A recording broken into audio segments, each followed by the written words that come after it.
चलो तो बात कर रहे हैं किसके बारे में, इक्विवेलेंट मास के बारे में। देखो एसिड बेस सॉल्ट से पढ़ लिया था, फटाफट से रिडॉक्स रिएक्शन यानी ऑक्सीडेशन और रिड्यूसिंग देखते हैं। आफ्टर दैट फटाफट केसेस देखते हैं, 4-5 केस है जिनमें से कई केस हमारे रिएक्शन बैलेंसिंग में भी यूज हुए थे। तो देखो थर्ड हम बात कर रहे हैं for oxidising and reducing agent, for oxidising and reducing agent. किसकी बात कर रहे हैं, ऑक्सीडाइजिंग एजेंट और रिड्यूसिंग एजेंट के बारे में, ठीक है। चलो देखते हैं कैसे, एक एग्जांपल के थ्रू ले रहे हैं। हमने बोला कि हमारा है Cl2 और Cl2 से क्या बन रहा है, Cl नेगेटिव। देखो Cl2 के ऊपर कितना चार्ज होता है, 0। Cl के ऊपर कितना चार्ज, -1। कितने इलेक्ट्रॉन का डिफरेंस, 1 इलेक्ट्रॉन का, तो वैलेंसी फैक्टर 1। लेकिन यहाँ पे कितने क्लोरीन है, 2, तो वैलेंसी फैक्टर कितना हो गया, 2। एक और देखो एग्जांपल, मैंने बोला Cl नेगेटिव से हम लोग बना रहे हैं Cl2। देखो यहाँ पे कितना चार्ज, -1, यहाँ कितना चार्ज, 0। कितने का डिफरेंस, 1 का डिफरेंस, 1 इलेक्ट्रॉन का डिफरेंस। यहाँ पर कितने क्लोरीन है, 1, तो into 1, that is valency factor 1। देखो दोनों में क्लोरीन थे लेकिन दोनों का वैलेंसी फैक्टर क्या है, अलग है। समझ पा रहे हो। एक और ले लें, देखो एक और एग्जांपल, मैंने बोला MnO4 नेगेटिव से बना Mn2 पॉजिटिव। बोलो MnO4 नेगेटिव में Mn के ऊपर कितना चार्ज, +7 से कितना गया, तो कितने का डिफरेंस आया, 7 - 2 5, और मैग्नीज कितने 1, तो वैलेंसी फैक्टर कितना हो गया, 5 आ गया। बोलो क्या ये बात समझ आई, पता चला वैलेंसी फैक्टर कैसे निकालते हैं नॉर्मल। अब यहाँ पे कुछ केसेस पढ़ते हैं। इस तरह के वैलेंसी फैक्टर्स हम लोगों ने नॉर्मली रिडॉक्स रिएक्शन बैलेंस करने के लिए निकाले थे ऑक्सीडेशन नंबर मेथड में। लेकिन अब यहाँ पे कुछ केसेस हैं, जैसे डिस्प्रपोर्शनेशन रिएक्शन है, तो वहां पे वैलेंसी फैक्टर कैसे निकालोगे, है ना।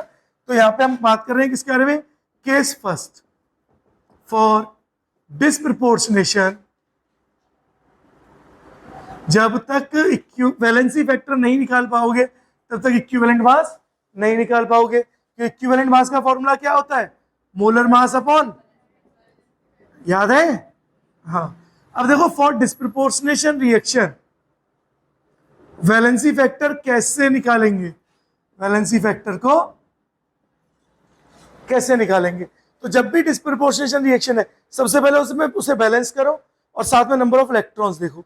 देखो एग्जांपल, मैंने आपको बोला Cl2 है और Cl2 से बन रहा है Cl negative plus ClO3 negative, तो रिडक्शन हाफ लिख लो। देखो 0 से -1 गया तो क्या हुआ, रिडक्शन। 0 से +5 गया, बोलो क्या हुआ, ऑक्सीडेशन। तो रिडक्शन हाफ क्या होगा, रिडक्शन हाफ इज Cl2 से बन रहा है आपका Cl नेगेटिव। अच्छा ऑक्सीडेशन हाफ कितना हुआ, Cl2 से बन रहा है ClO3 नेगेटिव, इतना दिखा। सबसे पहला काम क्या होता है, balance all the atom including oxygen by adding water. तो यहाँ क्लोरीन 2 है, यहाँ क्लोरीन 2, यहाँ 2 है, यहाँ 2, यहाँ ऑक्सीजन है नहीं, यहाँ कितने ऑक्सीजन हुए, 2 3 6, तो क्या आ गया, 6 वाटर आ गया। बोलो आया, 6 वाटर आ गया। अब क्या करोगे, बैलेंस हाइड्रोजन। ये रिएक्शन कौन से मीडियम में होती है, बेसिक मीडियम में, है ना। तो पहले hydrogen balance, then OH negative को बैलेंस। तो पहले किसको बैलेंस करेंगे, हाइड्रोजन, देन किसको करेंगे, OH नेगेटिव। तो हाइड्रोजन यहाँ पे 6 2 12, तो 12 OH 12 H पॉजिटिव। अगर अच्छा यहाँ पर देखो क्या हाइड्रोजन है, नहीं, बैलेंस ही नहीं करेंगे। अब हाइड्रोजन को बैलेंस करने के लिए क्या करते हैं, OH नेगेटिव डालते हैं दोनों तरफ। तो यहाँ पे 12 H है, तो यहाँ पर 12 OH नेगेटिव, और यहाँ पे भी बेटा 12 OH नेगेटिव। देखो 12 H और 12 OH इक्वल टू 12 वाटर। देखो 6 पानी से 6 पानी गए, है ना। अब 6 पानी बचे, यानी ये बच गया Cl2 plus 12 OH negative gives 2 ClO3 negative plus 6 H2। Now the last step, balance charge. जब चार्ज बैलेंस करोगे यहीं से इलेक्ट्रॉन आपको मिलेंगे। यहाँ पर इस तरफ चार्ज कितना है, बोलो, Cl के ऊपर कितना चार्ज, पूरा 0। यहाँ पर चार्ज कितना है, 2 1 2, तो -2। यार 2 इलेक्ट्रॉन कहाँ ऐड करेंगे, जहां पे माइनस साइन कम है, दैट मीन्स 2 इलेक्ट्रॉन यहाँ ऐड कर दिए।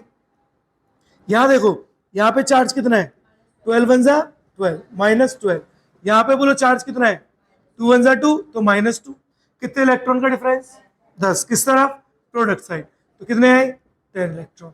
अब हम क्या करते हैं, क्रॉस मल्टीप्लाई द इलेक्ट्रॉन्स, यही करते हैं।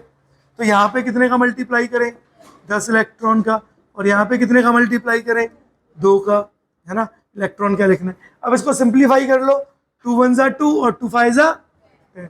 इसका मतलब कितने इलेक्ट्रॉन आए, 5। इसका मतलब जब मैं रिएक्शन को मल्टीप्लाई करूंगा तो देखो 5Cl2 और एक Cl2, बोलो कितने Cl2 आए, 6Cl2 प्लस, अब यहाँ पे क्या है, OH, 12OH negative gives 10Cl negative plus 2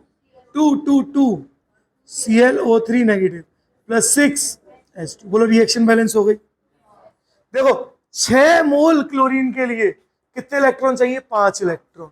इसका मतलब यहां लिख दूं, देखो ऐसे लिख रहा हूं, मत करो कोई दिक्कत नहीं है।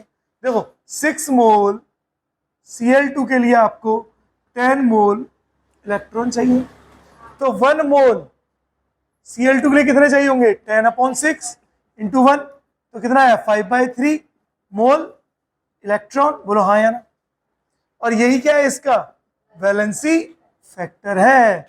यही क्या है, इसका वैलेंसी फैक्टर। तो वैलेंसी फैक्टर डिस्प्रोपोर्शनल की कैसे निकालोगे, 1 मोल के रिस्पेक्ट में निकालोगे। क्लियर है, टोटल नंबर ऑफ इलेक्ट्रॉन देख के निकालोगे, है ना। कोई डाउट, चलो फटाफट से नोट करो, आगे बढ़ते हैं। हो गया बेटा, चलो देखो अब बात कर रहे हैं केस सेकंड की। फर्स्ट केस था डिस्प्रोपोर्शनेशन रिएक्शन, अब किसकी बात करेंगे, केस नंबर सेकंड, कि अगर सेकंड केस है तो वैलेंसी फैक्टर को कैसे निकालेंगे। तो इसको मिटा देते हैं और देखो केस सेकंड, हम लोग बात कर रहे हैं किसके बारे में, केस सेकंड के बारे में। एक minute, case second, case second बोलता है इफ ऑक्सीडेशन और reduction of more than one element takes place in redox reaction, अगर ऑक्सीडेशन या रिडक्शन हो रहा है एक से ज्यादा एलिमेंट का, या तो सिर्फ ऑक्सीडेशन, देखो रिडॉक्स रिएक्शन है, अगर रिडॉक्स रिएक्शन है तो ऑक्सीडेशन रिडक्शन दोनों तो हो गई, लेकिन फिर भी एलिमेंट, एक से ज्यादा एलिमेंट का ऑक्सीडेशन ज्यादा हो रहा है या रिडक्शन ज्यादा हो रहा है। कैसे, देखो ये एग्जांपल देखते हैं। हमारा एग्जांपल है, समझाता हूं, देखो यहां से समझ आएगा। Cn negative plus NO3 negative gives NO plus CO2। अब देखो ध्यान से, यहां पर सबसे पहले कार्बन के ऊपर चार्ज निकालो। कार्बन के ऊपर कितना चार्ज आएगा जब निकालोगे, +2। यहां कार्बन पे कितना आ रहा है, +4। कितने का डिफरेंस, 2 इलेक्ट्रॉन का, है ना। कितने का, तो वैलेंसी फैक्टर कितना हो गया, 2। अच्छा क्या हो रहा है, ऑक्सीडेशन हो रहा है, रिडक्शन हो रहा है, ऑक्सीडेशन हो रहा है। यहां पे क्या हो रहा है, ऑक्सीडेशन। देखो नाइट्रोजन, यहां पे नाइट्रोजन पे कितना चार्ज है, -3। यहां पे नाइट्रोजन पे कितना चार्ज है, -3। नाइट्रोजन पे नॉर्मली हम -3 चार्ज कंसीडर करते हैं। अगर नाइट्रोजन का चार्ज कंसीडर नहीं करेंगे तो फिर कैसे कार्बन का चार्ज निकालेंगे, या कार्बन का चार्ज ही नहीं निकलता। ठीक है, तो नाइट्रोजन पे -3 है, यहां पे नाइट्रोजन पे कितना चार्ज है, +5। यहां नाइट्रोजन पे कितना है, +2। तो देखो जरा नाइट्रोजन -3 से +2 आ रहा है। बोलो loss of electron, gain of electron, loss of electron, यानी क्या हो रहा है, ऑक्सीडेशन हो रहा है। और वैलेंसी फैक्टर कितना हुआ, -3 से 2 कितना हुआ, 5। अच्छा देखो ये वाला नाइट्रोजन दिख रहा है आप लोगों को, एक minute, red pen, red marker से बनाते हैं। इस नाइट्रोजन पे +5 था और ये +5 से कितना जा रहा है, +2 जा रहा है। बोलो gain of electron, loss of, gain of electron. यानी रिडक्शन हो रहा है यहाँ। अच्छा रिडक्शन तो हो रहा है, वैलेंसी फैक्टर का कितने का डिफरेंस है? हाँ कितना? 3 का, तो वैलेंसी फैक्टर 3। अब ऐसी अगर कंडीशन आ रही है, दैट मीन्स देखो ये एक रिडॉक्स रिएक्शन है। अब इसमें मैं कौन सी कंडीशन बना रहा हूं? ऐसी कंडीशन बना रहा हूं जिसमें Cn negative plus NO3 negative gives NO, ऐसी कंडीशन आपको मिलेगी। देखो CO2, जहां पे वो एग्जामिनर सिर्फ नाइट्रोजन के बारे में बात कर रहा होगा कि नाइट्रोजन यहां पर ऑक्सीडेशन हो रहा है और यहां पर नाइट्रोजन का रिडक्शन हो रहा है। और अब यहां पे नाइट्रोजन का वैलेंसी फैक्टर कितना होगा?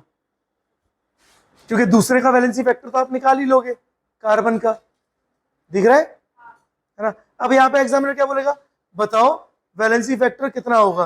तो आप हाँ नाइट्रोजन, तो आप क्या करोगे, आप ऑक्सीडेशन वालों को ऐड कर दोगे। देखो यहाँ पे भी कार्बन का क्या हो रहा था, ऑक्सीडेशन हो रहा था, दैट मीन्स +2 से +4 हो रहा था। तो यहाँ वैलेंसी फैक्टर कितना था? 2। अच्छा इन दोनों का मिलाकर इसका वैलेंसी फैक्टर कितना था? 5। तो बोलो ऑक्सीडेशन के लिए, फॉर ऑक्सीडेशन यहां लिखते हैं, फॉर ऑक्सीडेशन, ऑक्सीडेशन का जो वैलेंसी फैक्टर है वो कितना हो जाएगा? 5 इसका था, और दूसरे ऑक्सीडेशन का कितना हो रहा है? हाँ यहां पे भी लिख देते हैं ना ऑक्सीडेशन, तो 5 और यहां पे कितना हुआ? 2, तो कितना हो गया? 7। दैट मीन्स वैलेंसी फैक्टर यहां कितना हो गया है? 7। तो अगर ऐसी कंडीशन मिलती है कि रिडॉक्स रिएक्शन है और वहां पे एक एलिमेंट का ऑक्सीडेशन भी हो रहा है और एक ही एलिमेंट का रिडक्शन हो रहा है और एक और एलिमेंट है जिसका ऑक्सीडेशन हो रहा है, तो तब वैलेंसी फैक्टर के लिए क्या बहुत कॉम्प्लिकेटेड है, बहुत कॉम्प्लिकेटेड है। लेकिन कुछ नहीं करना, बस क्या याद रखना है, दोबारा से सुनो। अगर कोई भी आपको ऐसी रिएक्शन मिले जिसमें एक एलिमेंट का तो ऑक्सीडेशन हो रहा है लेकिन दूसरे एलिमेंट का ऑक्सीडेशन और रिडक्शन दोनों हो रहे हैं, तो वहां पर जो वैलेंसी फैक्टर निकालते हैं वहां ऑक्सीडेशन के लिए वैलेंसी फैक्टर को डायरेक्टली ऐड कर देंगे और कुछ भी नहीं करेंगे। क्या करेंगे? सिर्फ वैलेंसी फैक्टर को ऐड कर देंगे। तो 5 + 2 = 7।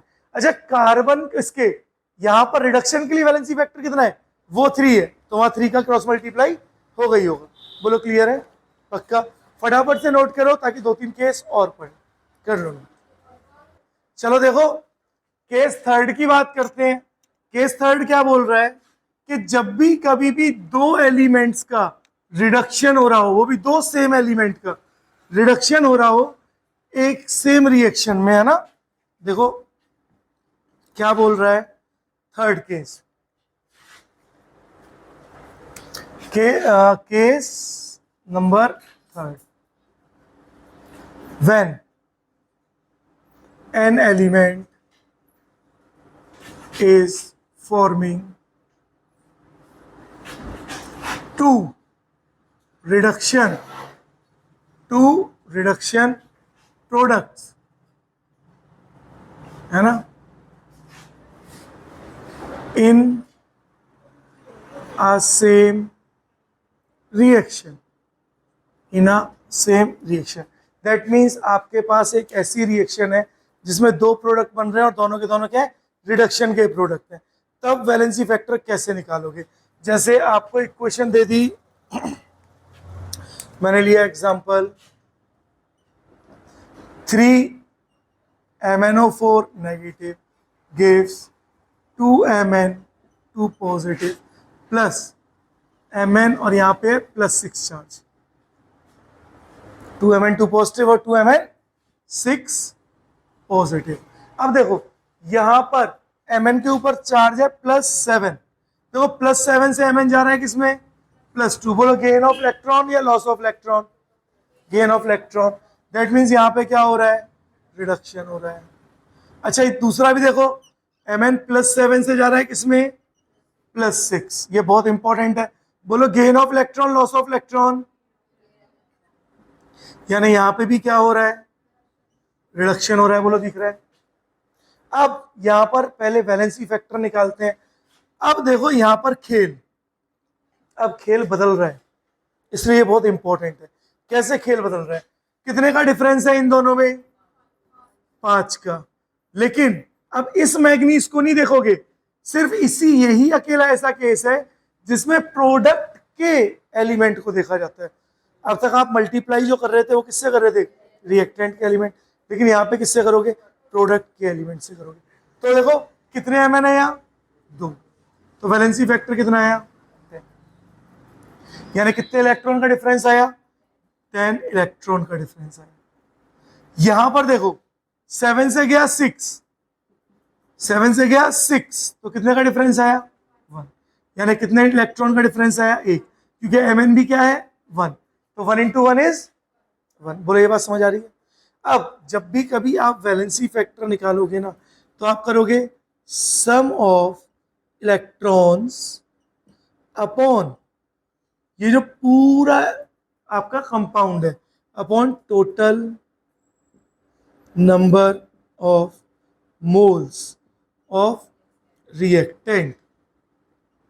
और अब बोलो वैलेंसी फैक्टर कितना आ गया, सम ऑफ इलेक्ट्रॉन देखो 10 + 1 अपॉन टोटल कितने हो गए, ये कितने टोटल, 3, तो बोलो वैलेंसी फैक्टर कितना आया। बहुत स्पेशल केस है, बहुत स्पेशल केस है, याद रखना भाई। बोलो क्लियर है। देखो नेक्स्ट केस देखें, नेक्स्ट केस बात करते हैं हम लोग, केस नंबर 3, हाँ केस नंबर 4, एक मिनट, केस नंबर 4, ठीक है।